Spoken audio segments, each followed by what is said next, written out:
I am Reverend Father Charles Aporu, a diocesan priest of Soroti Catholic Diocese.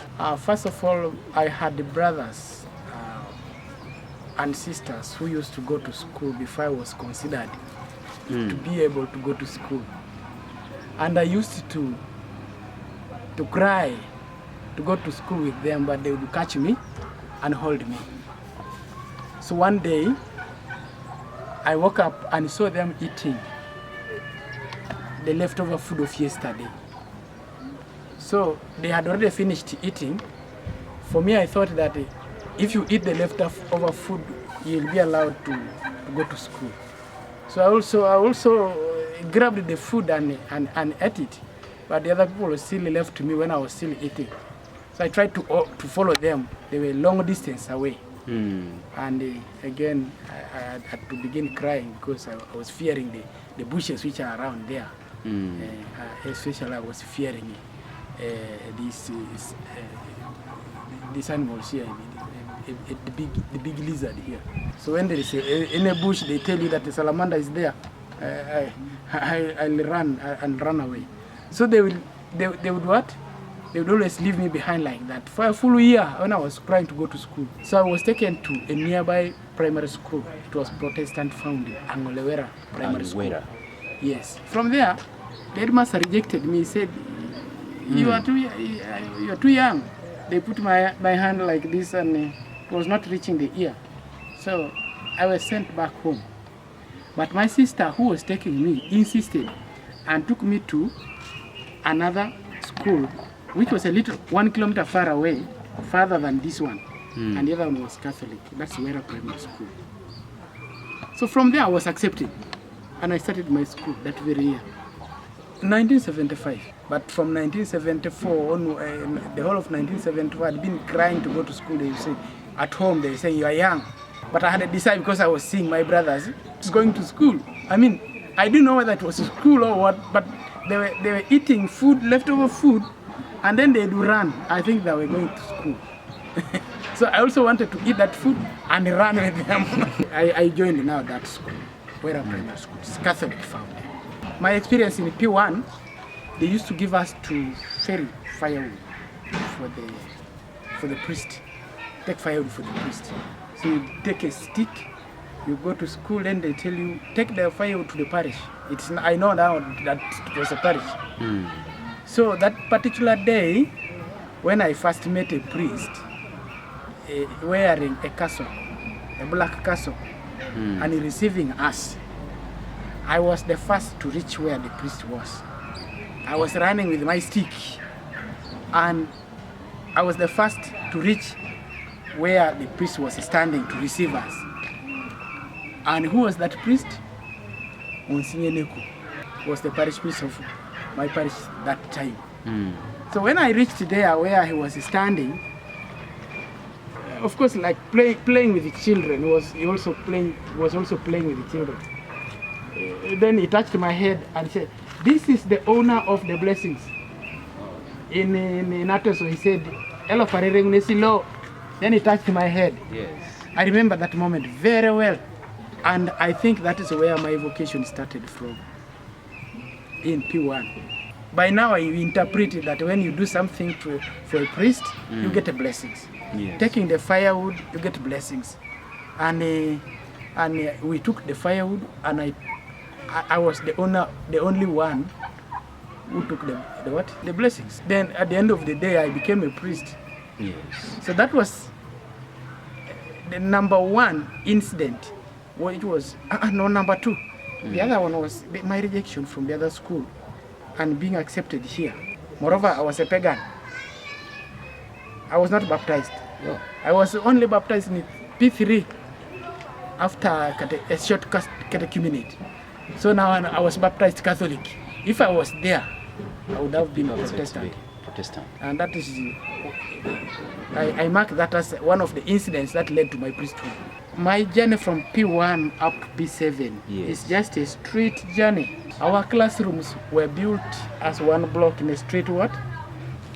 A straight line. P1, P2, P3, P4, P5.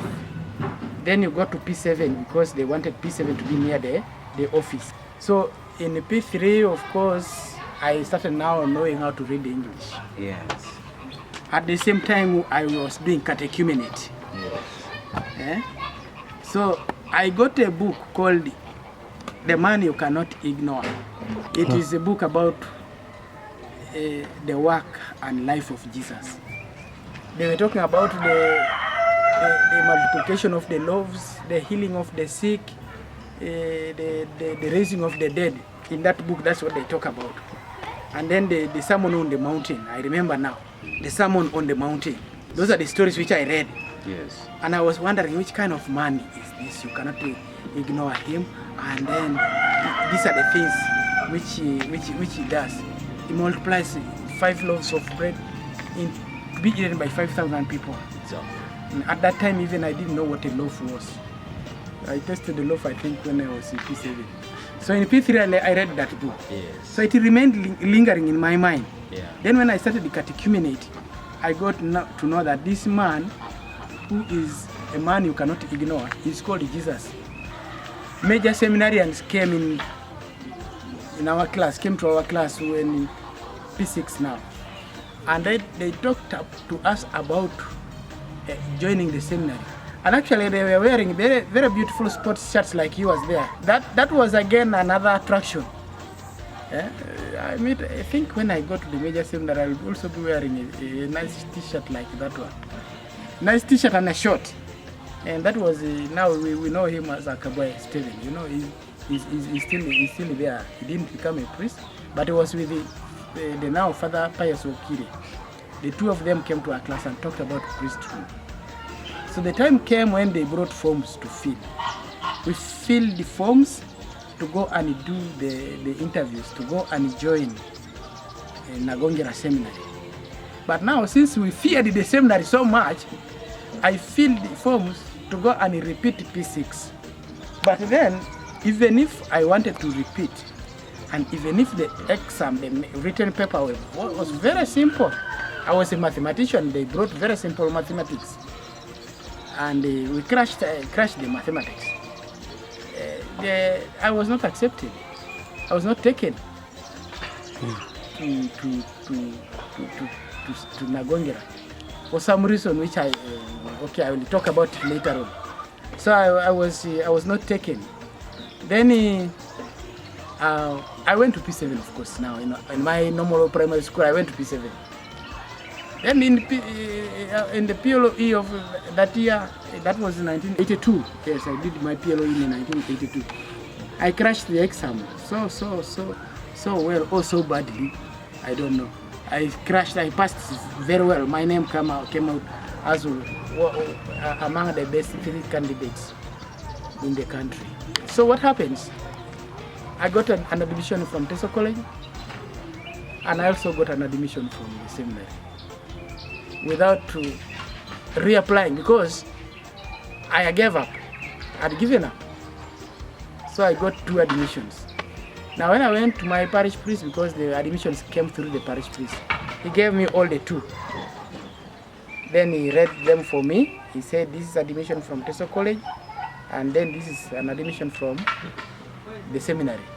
The reason why I was not admitted in the first place, when I was to have gone to P7 in the major seminary, in minor seminary, was that my parents were not baptized. Yes, that is a very wonderful thing that I want to talk about. At that time, some students could not go to school, to the seminary, just because their parents are not wedded. Yeah. For me, my parents were not baptized. I think that is worse. So when the admission came now, I told I said to the parish priest, but now still my parents are not what? Baptized up to now. Then my parish priest told me that's not a problem. I will deal with them. You go to school. He told me I will deal with them. You go to school. So I went to the seminary now. Since I wanted to go to the seminary before. Yes. And now that an admission has come, when I'd given up, I said, okay, I'll go back there. So that's how I became one of the 10 pioneers of St. Peter's Minor Seminary. I became one of the 10 minor seminarians of St. Peter's Minor Seminary. We have myself, the now Father Osire Charles, Father Peter Oelu, Father Robert Echogu, and Father Joseph Charles Okuru, the late. Yeah. Those are 5 who became priests. And then we have Mr. Deke Mike, we have Nabaunya James, we have Engenye Peter, and we have Joseph Charles, Charles Caesar Opolot. I must say about that class that it is still the cream of St. Peter's Minor Seminary. Maybe somebody will mention something else, but it is still the cream of St. Peter's Seminary, because we are still leading in many percentages. Yes. Many percentages we are still leading. So now, those mangoes where people park vehicles, and that house there where some of the staff stay, was our first dormitory, our first dining, our first kitchen. Then the house next to it was our first classroom. Receiving us in that house were who? The Right Reverend Bishop Erasmus Destorius Wandera, late, and let his soul rest in peace, is the very one who welcomed us there. He welcomed us to the place and straight away went into the dormitory to allocate for us the beds. Some of the beds were not firmly put. He made sure that the beds were firmly fixed for each one of us. We had double-decker beds. And we came with our mattresses, small mattresses with small boxes, wooden boxes. We put ourselves there. And I think we had a week of orientation. Then the following week we started our studies in the next building. And our class was so interesting. It became like a family. There was a cook, a small, an old woman who was given to cook for us. She became our mother. And then there was a brother who was driving, buying food and so on, sometimes taking us for walks, riding us to town here. Brother Augustine. He was so good a man. When, these little kids, these small things interest them a lot. He would take us to town, buy for us oranges, buy for us sweets. And those days when they're using envelopes, buy for us envelopes. You write to your friends. You pick an envelope even if you don't have anyone to write to. You pick. Yeah, so we lived a very interesting life in our senior one. But we were bright kids. And we were being taught by very bright senior people. Our teachers were Father Peter Jones, then Father Dempsey, and then we had one person who had finished his senior 4. He was teaching us in senior 1. That was that one person. Then Father Sete, Reverend Father Sete, his soul rest in peace. Then Reverend Father William Wilbrod and Hirotom. Those were our teachers for 2 years. But then in senior 2 they introduced one biology teacher from Teso College. That was a Mukoki. We also had a physics teacher. He was called Okurut. He was teaching in Sorteses, I think. But we didn't have a chemistry teacher up to senior 3. Yes. No chemistry up to senior 3. So when the rector contacted the Teso College teachers, they were coming to rescue the situation. And I thought that they were rescuing a very bad situation. So these teachers from Teso College is Mr. Kiro. The other one is Mr. Gweng, and the other one was Mukoki, but Mukoki was with us right from senior 2. So now when Mr. Kiro gave us the first exercise, he was surprised. We just went over the exercise like, he has been with us the whole year or the whole. So he went and told the rector that your boys have no problem.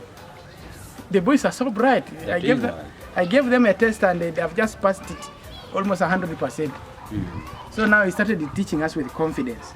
So all the other teachers also were reporting the same. Chemistry, they were reporting the same. The boys are okay. So we continued. It was no longer rescuing. Actually, it was just continuing what we were doing already. So that's my experience in secondary school. So when the exams came, actually, we 10% Division 1, I think 50% Division 2. There was nobody who failed. Only Division 1, 2, 3 only. Nobody failed. We had a Division 1 in a school which is a pioneer, and there were no teachers for some time. Division 1. We had a Division 1. And that Division 1 was actually myself. I was automatically admitted to Teso College for A-level, and I started my A-level there. And I qualified to join the university. Then I went to Katingondo National Seminary for my philosophy degree. And I spent 3 years there. So 1989 to 1993. Yes, I finished my philosophy. So 1993 to 1994, that was a year of pastoral spiritual experience. I did it in Rungo parish with Father Thomas Mayau, and then I was transferred to Kabromaido parish and Father Yuru. Father Yuru was the vocations director, and Father Philip was the parish priest.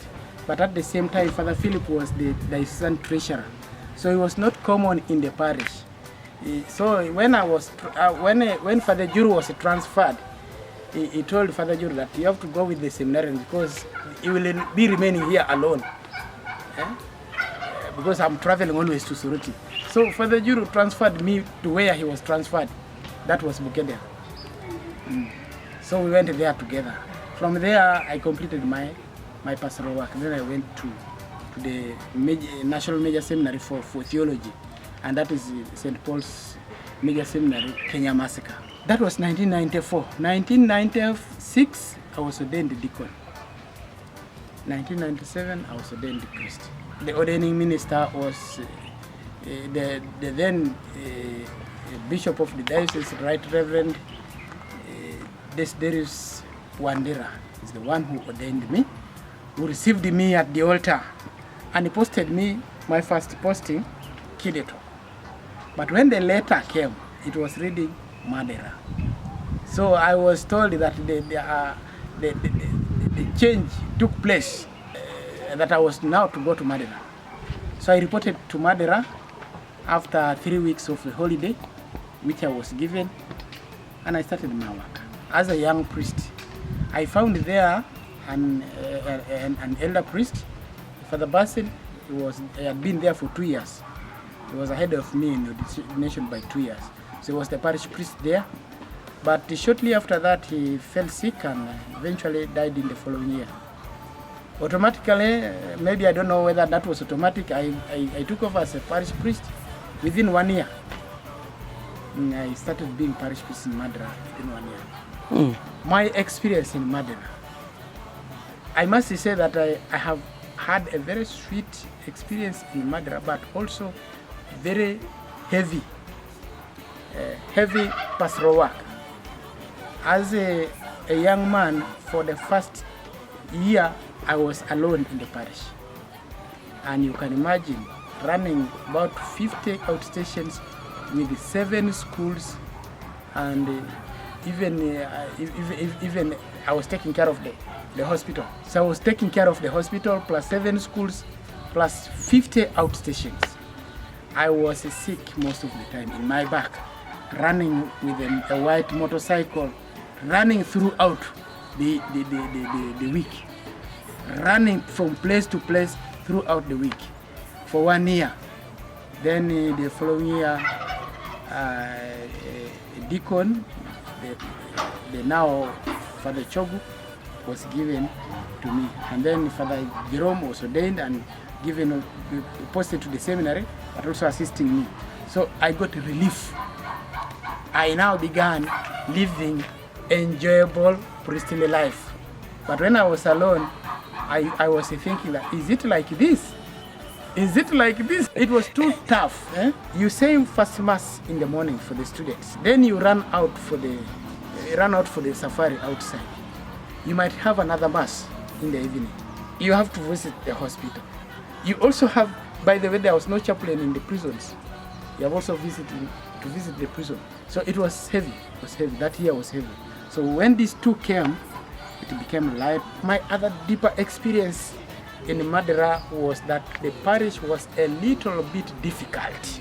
But over the time, I got to understand and know how to deal with the difficult situations. I learned it from Madera.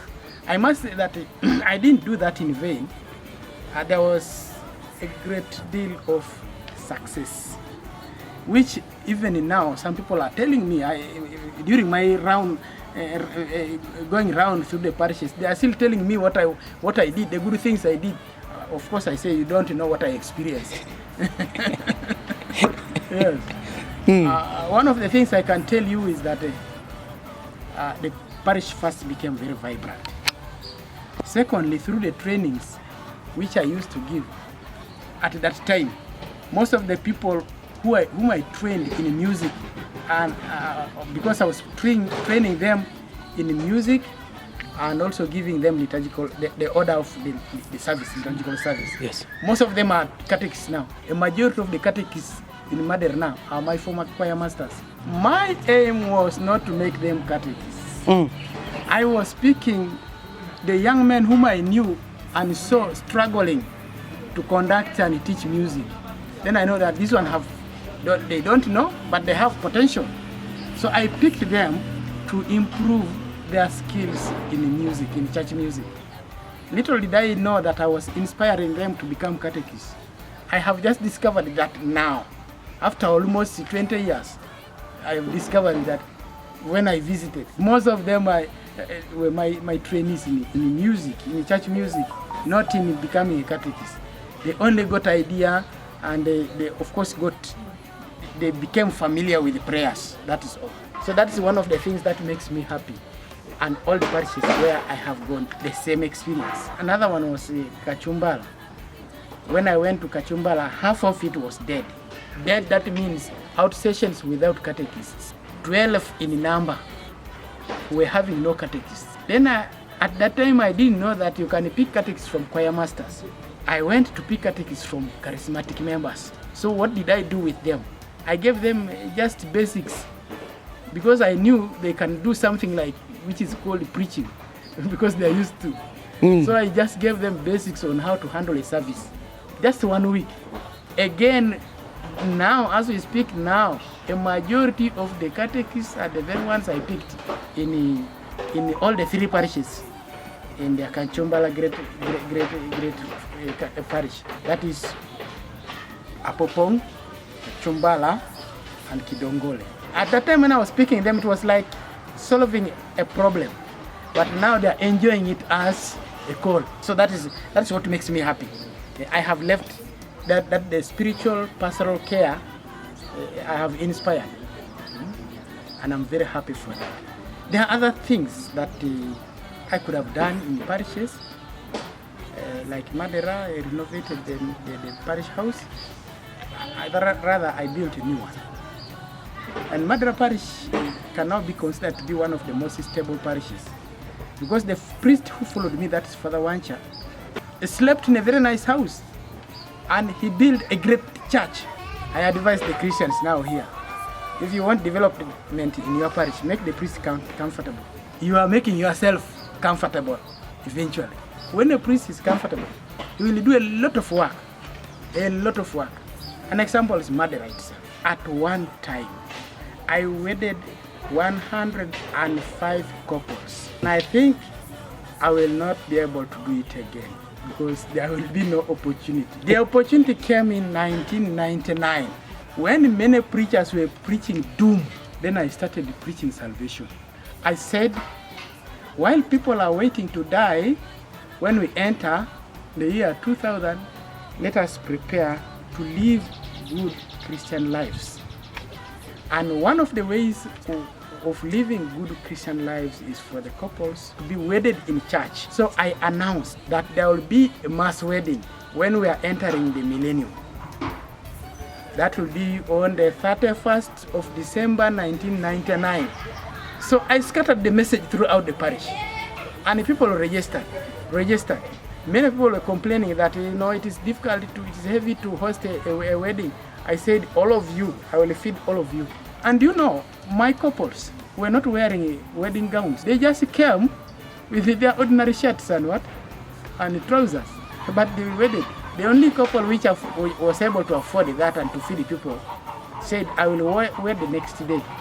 So that makes my couples 106. That experience, I don't think it will get repeated in my life. It makes me very proud. Wedding that number of people. That day, I wedded 105 couples. I baptized 158 adults, old people who have never been baptized from birth. Some of them 80 years, 70 years. Then I gave First Holy Communion to 288 catechumens. Then I baptized 150 infants. I had 6 priests helping me that day. We started the confessions at 8 o'clock in the morning and ended the confession at 2. Then started Mass.